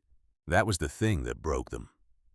Not her survival could be explained away, attributed to luck, to youth, to the favor of a God who looks after fools and children. But this open-handed kindness offered without triumph by the very girl they had mocked, to the very men who had mocked her. There is no defense against that. A person can armor himself against an enemy's victory. He cannot armor himself against his enemy's mercy. It goes straight through. She went on to the Felsner house and set down food and asked what they needed. She went to the Whitmore house where Eleanor was still weak and wrapped in blankets, but alive, and set down food and asked what they needed. House by house across the frozen settlement, Clara Voss carried her sled, and at every door she set down what she had and asked the same 3 words. And at every door the same thing happened quietly, invisibly in the hearts of people who had been certain they understood the order of the world. When they asked her, and they all asked her eventually, unable to help themselves, how she had done it. How she had survived the storm that killed 4 others alone in a hole in the ground on 6 pounds of wood a day. When they asked, Clara Voss did not lecture them. She did not explain thermal mass or dead air, or the angle of a chimney or the grade of a floor. She did not say a single word about engineering, though she understood it better than any of them. She said only this: the earth held. 3 words again. The same plain economy. And those 3 words traveled across that settlement faster and further than any explanation ever could have. The earth held. They passed from house to house, mother to mother, man to man, carrying with them not a technical principle, but a kind of revelation that the cold ground these people had spent their whole lives fighting, fearing, building up away from, was not their enemy after all. That the very earth beneath their feet, the earth that grew their grain and buried their dead, would also, if they understood it, shelter the living. The girl had not beaten the prairie. She had stopped fighting it. She had climbed down inside it and let it keep her. The earth held. It became the truest thing anyone in that settlement had heard all winter. Ezra Winthrop came on the 4th day, the same day Clara made her rounds, and when he saw what she had built and how it had held, he understood that his role had changed. He was no longer a curious observer documenting an experiment that might fail. He was the witness to something that needed to be told. He spent 3 hours in the dugout with his leather notebook, and he measured everything: wall thickness, roof angle, floor grade, chimney placement and length and angle, wood consumption set against the consumption of the timber and stone houses, temperature stability hour by hour through the worst storm in a decade. 18 pages of notes, dense and precise, the work of a man trained to ask how a thing works, and now finally in possession of an answer worth recording. "You've proven something," he said when he had filled his pages. He set down his pencil and looked at her across the small table. "Not survived. Proven. There's a difference, and it matters. A family could build one of these for 1/3 of what a timber house costs. It would burn 1/5 of the fuel. The children would not freeze in it. And it's made of earth and sod, and a little timber materials that cost almost nothing but the labor of cutting them. He shook his head slowly. 4 people died this week 3 miles from where you sat reading a book in 56 degrees. They did not have to die. That's what you've proven, that they did not have to die. So I got lucky, Clara said. She was testing him.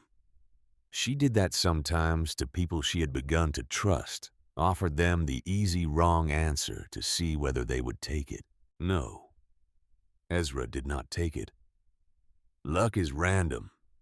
This is engineering. There is a man in Germany who has spent his life writing the mathematics of what you did with your hands in a hillside, and I'm going to write to the territorial newspaper, because what you have done here needs to be shared. People need to know this is possible. They need to know before next winter. The article ran in the Dakota Free Press on the 18th of January, 1877. A thermally efficient dwelling for prairie settlement. That was the title, dry, precise, scientific, with no sentiment in it at all, which was exactly as Clara would have wanted it. The piece laid out the temperature, comparisons, the wood consumption rates, the construction costs, the principles of thermal mass and dead air insulation, and natural draft ventilation.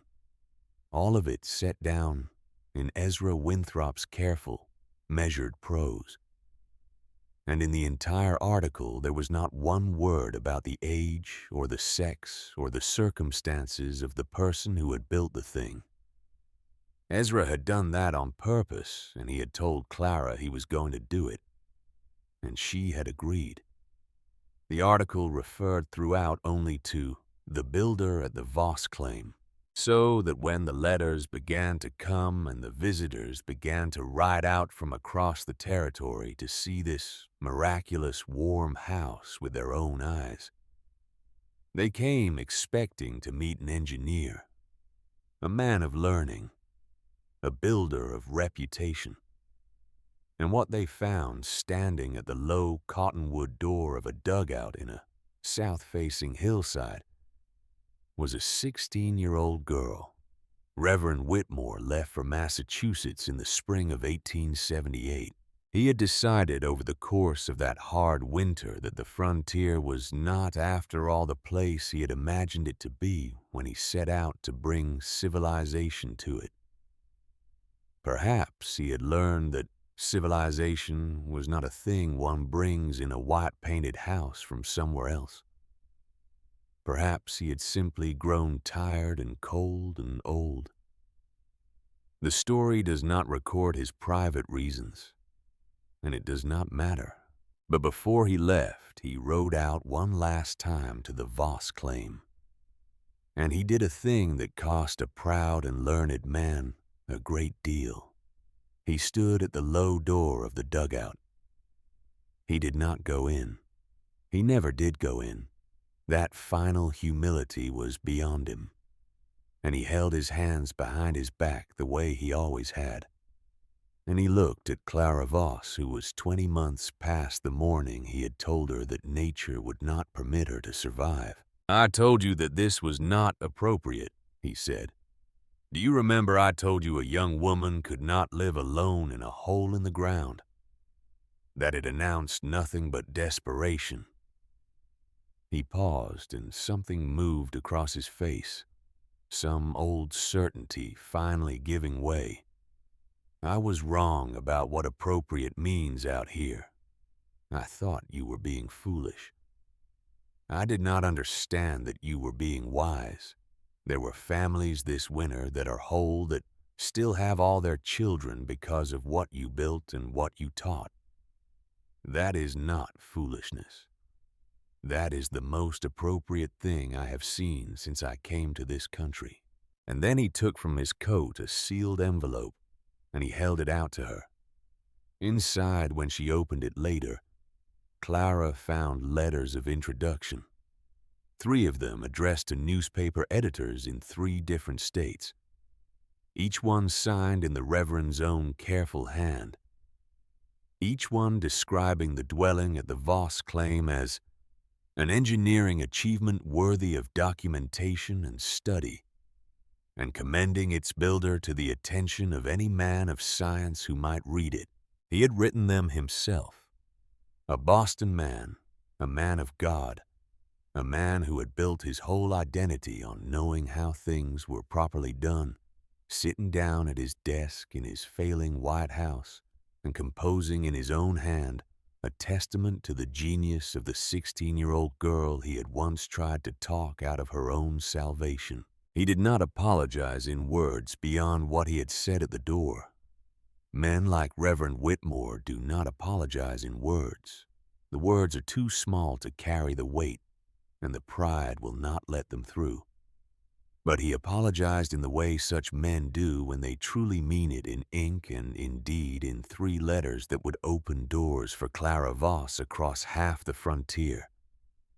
It was the most a man of his kind had to give, and he gave all of it. Then he climbed onto his horse and he rode east toward Massachusetts, and Clara Voss watched the white-painted figure dwindle down the road toward town. For the second and last time, the way she had watched him ride away in the autumn. But it was a different watching now, and they both knew it. The change spread outward from that winter, the way warmth spreads outward from a banked fire, slowly, steadily into the cold around it. Arvid Ness rebuilt in the spring of 1877. He did not build another timber house standing proud and free against the open sky. He dug. He set his new house 2 feet down into the ground and banked the earth up high against 3 of its walls, and he angled the back of it into a low rise, the way his grandfather had done in Norway, the way he had remembered too late standing in the warm heart of Clara's dugout in the December cold. He cut his wood consumption by half. His family never spent another winter in their coats. And for a long while, he never told a soul where the idea had come from. Because the pride of a man like Arvid Ness is a slow thing to heal. But it healed. It happened at a settlement gathering in the high summer of 1877, when the worst of that winter had become a story people told.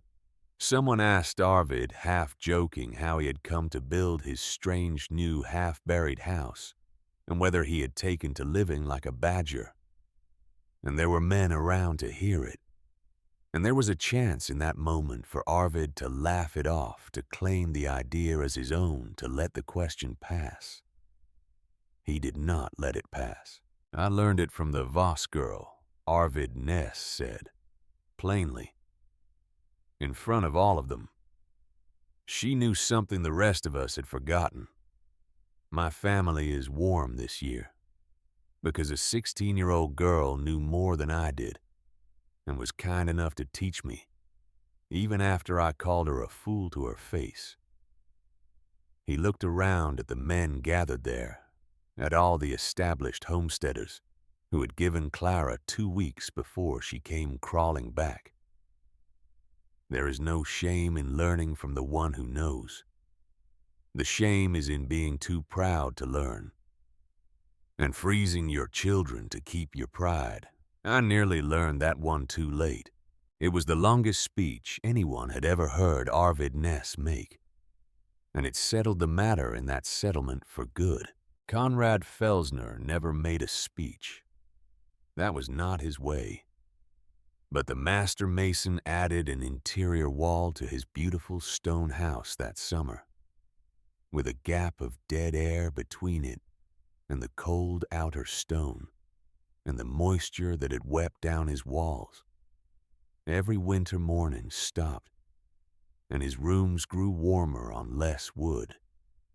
And when a neighbor asked him where he had gotten the notion, Conrad, to his credit for it, cost him something too, said that he had gotten it from the dwelling at the Voss claim, and that the girl who built it had understood a principle that he, with 4 years of apprenticeship and a master's papers from Hamburg, had not.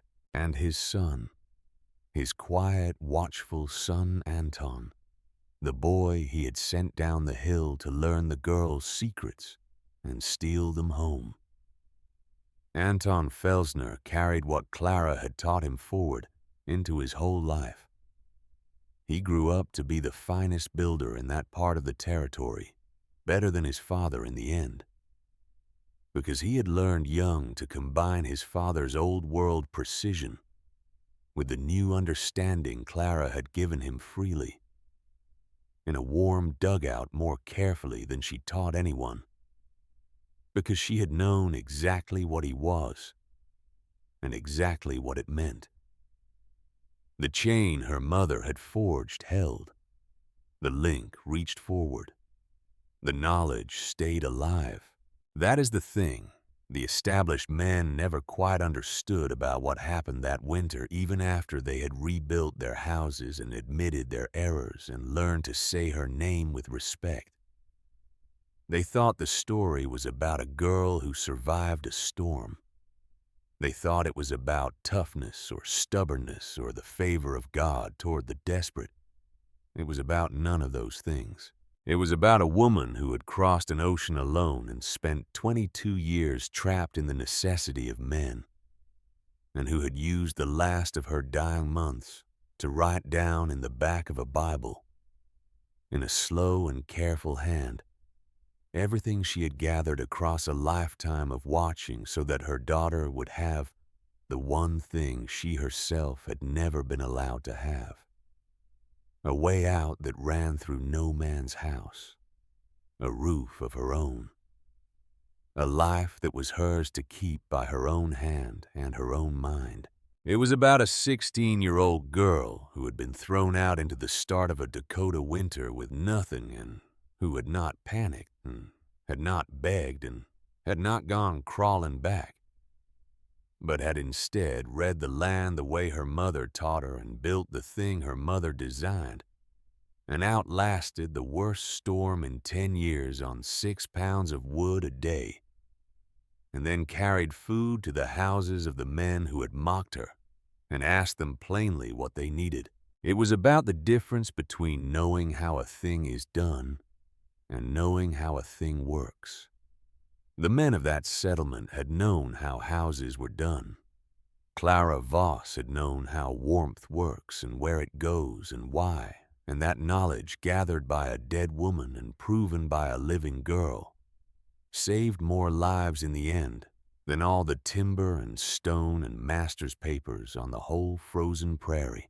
By the year 1880, Clara Voss had proven up her homestead and filed besides for a timber claim and consulted on 43 earth-sheltered dwellings across Dakota Territory and into Nebraska and Montana. By the most conservative reckoning anyone could make, 61 people were alive who would otherwise have died of cold, of fuel shortage, of the simple failure of a house standing proud and free against a prairie that did not forgive such pride. 61 lives, people who would have frozen in timber boxes and stone tombs alive instead in the warmth of the earth, because a girl had been thrown out of a house with nothing but her mother's Bible and had been wise enough to read what was written in the back of it. She was 20 years old. She married Ezra Winthrop in June of that year. It was both of them would have told you a practical decision before it was anything else. Two people who respected each other's minds, who worked well together, who shared a purpose. They wanted to document the old ways of building the borrowed wisdom of trappers and immigrants, and the displaced people who had wintered in the earth before all of it was lost, beneath the rising tide of sawn lumber and cast iron stoves, and the modern certainty that newer always meant better. They built a larger home into the hillside on Clara's claim, 3 rooms with skylights for the long winter dark, and a ventilation system Ezra had adapted from the principles of mine engineering. They lived in it for 47 years. They raised 4 children in it, all of them healthy. None of them ever once cold in a Dakota winter. And together they documented 87 earth-sheltered dwellings across the northern plains, proving slowly, decade by decade, that the old ways were not primitive at all, that they were sophisticated answers refined across centuries to genuine and deadly problems, that a thing can be old and still be wiser than everything that came after it. Clara Voss died in 1927. She was 67 years old. The territorial papers, by then long since states, called her an architect and an engineer, though she had never studied either one in any school. She had never needed to. She had understood thermodynamics before she ever heard the word. She had understood physics before she ever saw the formulas.